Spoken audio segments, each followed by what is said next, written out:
Question number 21 का last question जो है कह रहा वाई के वे मान ज्ञात कीजिए जिनके लिए बिंदुओं 5, -3 और 13, वाई के बीच की दूरी 10 मात्रक हो। ये दो बिंदुएं दिए हैं, इनके बीच की दूरी 10 मात्रक दे दिया है और इस कंडीशन के लिए वाई के मान बताने हैं कि क्या क्या वैल्यूज उसके हो सकते हैं। तो चलिए देखते हैं इसका सॉल्यूशन। यहाँ पे जो क्वेश्चन में आपके इन्फॉर्मेशन दिया था उसके अनुसार इमेज बना लिया गया है। ये जो बिंदु 5, -3 है इसको ए मान लिया गया, दूसरा जो बिंदु है 13, वाई इसे बी मान लिया गया और ए और बी यानी इन बिंदुओं के बीच का डिस्टेंस 10 यूनिट है। तो यहाँ पे केवल आपको वही डिस्टेंस वाला फॉर्मूले का कॉन्सेप्ट लगाना है। लिखेंगे यहाँ पे वी नो दैट डिस्टेंस का फार्मूला होता है √x2 - x1 का whole square plus y2 - y1 का होल स्क्वायर। चूँकि डिस्टेंस इन बिंदुओं के बीच क्या दे दिया है d 10 दे दिया है तो d के जगह पे 10 रख दिए हैं।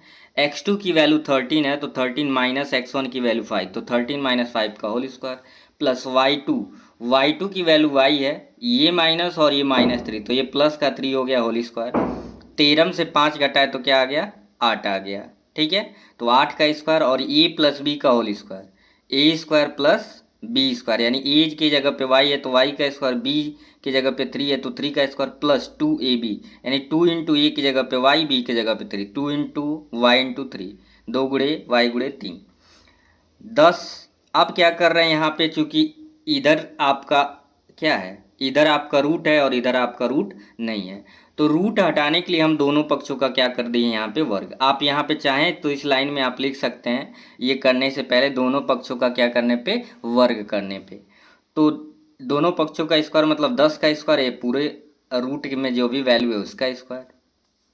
तो 10 का स्क्वायर आपका क्या हो गया 100 हो गया और 8 का स्क्वायर होता स्क्वायर से रूट समाप्त हो गया। 8 का स्क्वायर 64, वाई का स्क्वायर वाई स्क्वायर, 3 का स्क्वायर 9 और 2 23 है। अब मैंने क्या किया, ये सारी वैल्यू लेफ्ट हैंड में लिख दिया और ये वैल्यू राइट हैंड में। तो ये वैल्यू देखिए वाई स्क्वायर प्लस 6y, 64 और 9 जोड़ेंगे तो 73 होगा और ये इधर आ गया।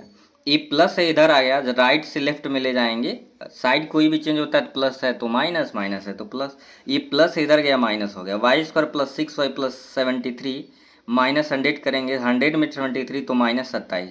जो वैल्यू बड़ी होती है साइन उसी का होता है वहाँ पे। ठीक है, अब यहाँ पे देखिए जब सब्ट्रैक्ट किए Y square plus 6y minus 27 equal to 0, ये बन गया द्विघात समीकरण, क्वाड्रेटिक इक्वेशन।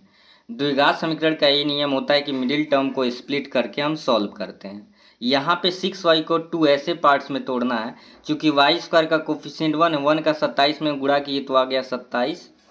तो इस 6 को 2 ऐसे भागों में तोड़ना है, गुणा करने पे 27 और माइनस है, अगर प्लस होता तो जोड़ने पे लाना होता, लेकिन ये माइनस है तो घटाने पे लाना है। तो 9 3 आपका हो जाएगा 27 और 9 में से 3 सब्ट्रैक्ट करेंगे क्या आ गया 6 आ गया। ठीक है, तो इसलिए लिख दिया गया है 9y यानी वाई स्क्वायर प्लस 6y को 2 पार्ट में तोड़ा गया, 9y माइनस 3y माइनस 27 बराबर 0। अब इन दोनों में हम देख रहे हैं y कॉमन है, y कॉमन के 2y था तो 1y बचा प्लस का 9 और इन दोनों में 3 कॉमन था तो ये हो गया y और माइनस माइनस प्लस 9। ठीक है, अब y प्लस 9 देख रहे हैं यहाँ पे इस लाइन में कॉमन है तो y प्लस 9 जब कॉमन करेंगे y बचेगा और माइनस का 3 इक्वस टू 0।